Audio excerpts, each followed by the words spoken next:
मित्रांनो, आज आपण नर्मदा नदीच्या अतिपवित्र अशा तीरावर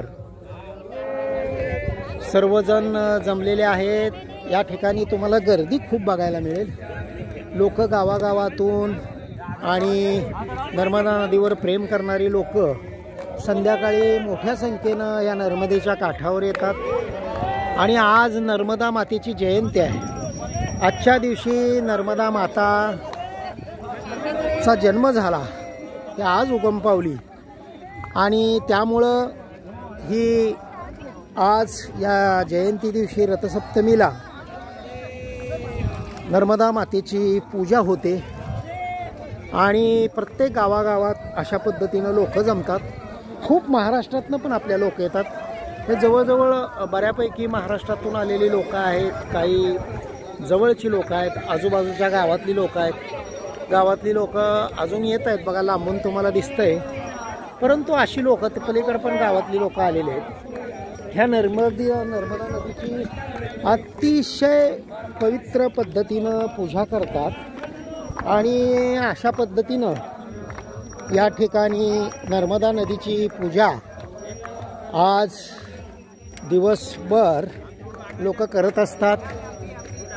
संध्याकाळी तर मोठ्या प्रमाणात गावागावात घाटावर मंडप टाकलेले असतात।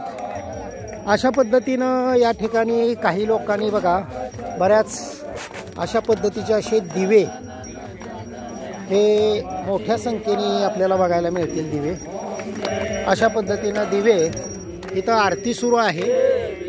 सर्व भाविक भक्त मोठ्या श्रद्धेनं इथं नर्मदा मातेची आरती करतात आणि हे दिवे तुम्हाला असे वळीनं बघायला मिळतील। असे हे सर्व दिवे हे आता लावून थोड्या वेळात नर्मदा नदीत सर्वजण हे दिवे सोडतील आणि अशा पद्धतीनं नर्मदा मातेची मैयाची जयंती मोठ्या भक्तिभावानं उत्साहात या ठिकाणी आत्ताच गीता मैयानी आणि आम्ही सर्वांनी नर्मदा मैयाची नर्मदेच्या काठावर बसून या ठिकाणी आम्ही पूजा केलेली आहे आणि अतिशय पवित्र आणि अतिशय भक्तिभावानं आपल्याला ही नर्मदा नदीच्या काठावरची आजच्या जयंतीचा या पूजनाचा कार्यक्रम आपल्याला बघायला मिळेल। सर्व भाविक भक्त मोठ्या संख्येने नर्मदा मैयाची आज पूजा करत